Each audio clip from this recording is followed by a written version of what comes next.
दोस्तों, चाहे कुछ भी हो जाए, साल 2025 में वट सावित्री का व्रत ये 4 औरतें बिल्कुल भी ना रखें। गलती से भी यह व्रत आपको नहीं करना है, वरना हो जाएगा घोर अनर्थ। सुनकर आपके भी रोंगटे खड़े होने वाले हैं। दोस्तों नमस्कार, स्वागत है आप सभी का एक बार फिर से आपके अपने चैनल तीज त्योहार और धर्म पर। आज की वीडियो में मैं आपको बताने वाली हूँ कि साल 2025 में वट सावित्री का व्रत कब रखा जाएगा, इसकी पूजा का शुभ मुहूर्त क्या है, पूजा विधि क्या होगी, संपूर्ण जानकारी के साथ साथ ही कौन सी वो 4 महिलाएं हैं जिन्हें ये व्रत बिल्कुल भी नहीं रखना चाहिए, इससे क्या फायदे होंगे, क्या नुकसान होंगे, सारी चीजें डिटेल में आपको बताने वाली हूँ। बहुत ही ध्यान से सुनिएगा। देखिए, वट सावित्री व्रत वाले दिन चाहे आप कुछ करना या ना करना, ये एक काम तो जरूर ही करना, अखंड लक्ष्मी और सौभाग्य की प्राप्ति होगी। दोस्तों आज की वीडियो बहुत ही महत्वपूर्ण है, इस वीडियो को खास करके महिलाएं तक जरूर से शेयर कर दीजिएगा। और हाँ, चैनल तीज त्योहार और धर्म को सब्सक्राइब करके पास वाला बेल आइकन जरूर प्रेस कीजिए। साथ ही साथ अपने सुहाग के अखंड सौभाग्य के लिए कमेंट बॉक्स में जय सती मैया जरूर लिखें। दोस्तों, वट सावित्री व्रत हिंदू धर्म का एक प्रमुख त्योहार है। वट सावित्री महिलाएं पति की दीर्घायु कामना के लिए करती हैं। ये व्रत ज्येष्ठ मास की अमावस्या तिथि के दिन रखा जाता है। आज इस वीडियो में हम जानेंगे कि वट सावित्री व्रत कैसे करें, नहाए खाए से लेकर पारण तक की संपूर्ण जानकारी बताऊंगी। साथ ही साथ इस बार की जो वट सावित्री व्रत है वो बहुत ही खास होने वाली है, क्योंकि दिन होने वाला है सोमवार। इस नाते इस बार सोमवती अमावस्या भी इसी दिन पड़ने जा रही है। तो कौन सा है वो श्रृंगार जो इस दिन हमें जरूर करना चाहिए? वट सावित्री व्रत ज्येष्ठ महीने की अमावस्या तिथि को क्यों किया जाता है, और इस बार 26 मई दिन सोमवार को इस व्रत को रखने के क्या नियम होने वाला है।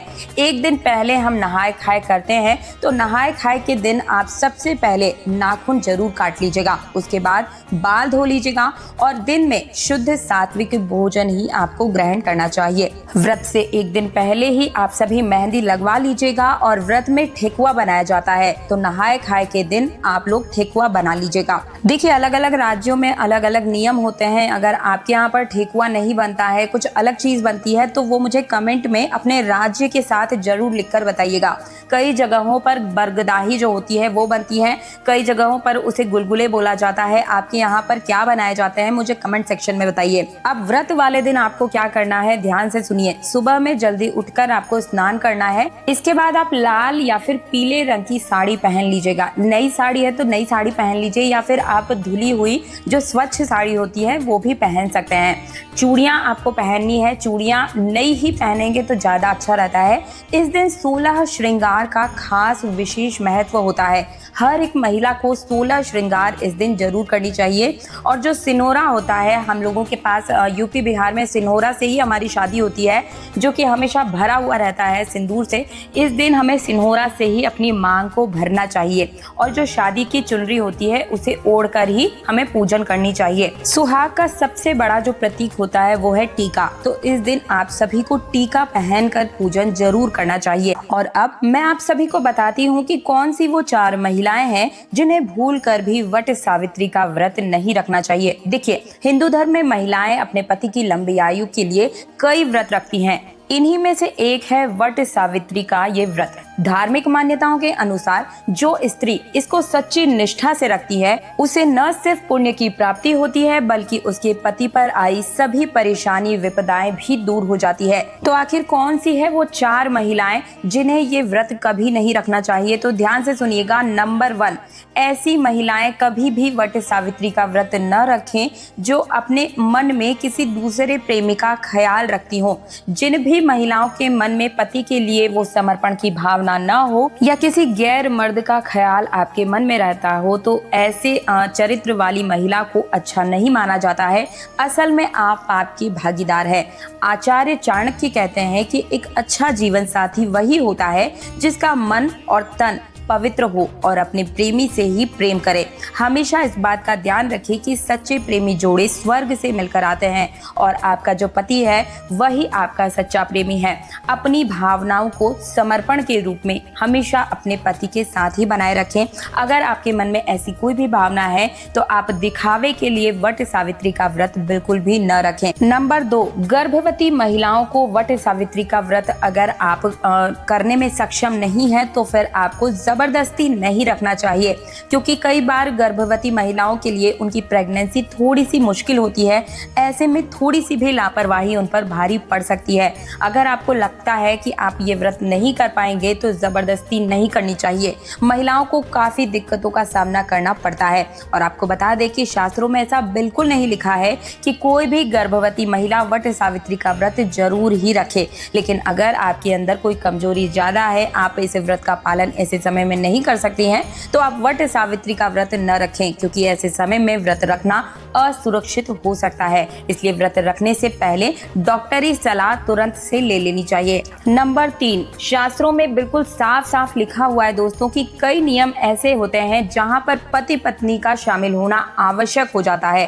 तो अगर कोई भी ऐसे जोड़े हैं जो बिना 7 फेरे के साथ में रहते हैं, तो उन्हें ये वट सावित्री का जो व्रत है, त्योहार है, उसमें बिल्कुल भी शामिल नहीं होना चाहिए। ये बिल्कुल अपवित्र रिश्ते होते हैं। ऐसे रिश्ते वट सावित्री व्रत को रखने में सक्षम नहीं होते, बल्कि ऐसे रिश्ते अशुभ होने के साथ साथ ही कलंकित भी माने जाते हैं।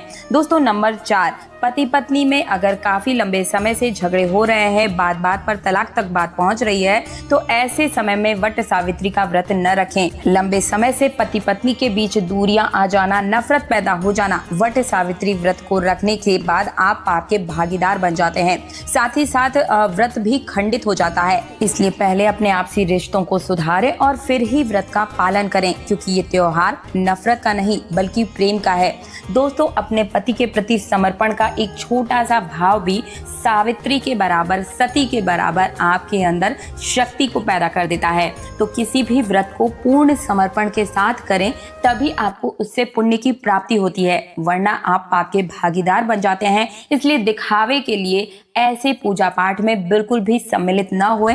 महिलाओं को अपने पति को ही परमेश्वर का रूप मानकर ये व्रत अपना पूर्ण करना चाहिए। एक और चीज मैं आपको बताती हूँ, लेकिन उससे पहले आपसे रिक्वेस्ट है कि वीडियो को लाइक करके चैनल तीज त्योहार और धर्म को सब्सक्राइब और पास वाला बेल आइकन जरूर प्रेस कीजिए। साथ ही कमेंट बॉक्स में मुझे ये बताइए कि आप मेरी इस वीडियो को कौन से राज्य, कौन से शहर से देख रहे हैं और आपके यहाँ पर कौन सी वो खास विधि है जो सबसे अलग है वट सावित्री की पूजा में, और आप कैसे करते हैं। बात करूं पंचांग के अनुसार तो ज्येष्ठ कृष्ण अमावस्या तिथि मई 26, 2025 को दोपहर 12:11 पर शुरू होगी और 27 मई 2025 को रात 8:31 तक रहेगी। उदया तिथि के अनुसार वट सावित्री का व्रत 26 मई को ही रखा जाएगा। अपने पति की दीर्घायु के साथ साथ ही उसके व्यापार या नौकरी में तरक्की प्राप्ति के लिए आप एक उपाय इस दिन जरूर कीजिएगा।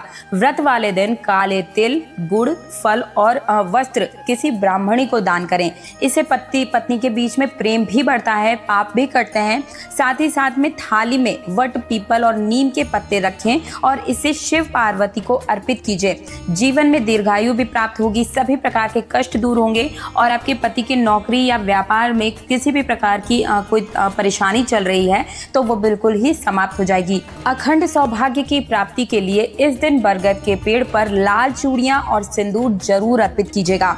दोस्तों इन उपायों को करके आप अपने पति पत्नी के बीच में हमेशा प्रेम संबंध को बनाए रख सकते हैं। पूर्ण समर्पण और भाव के साथ ये व्रत जरूर करें। आप सभी को वट सावित्री व्रत की हार्दिक शुभकामनाएं। मिलती हूँ एक और नई जानकारी के साथ, तब तक के लिए ओम नमः शिवाय, जय मां गौरी।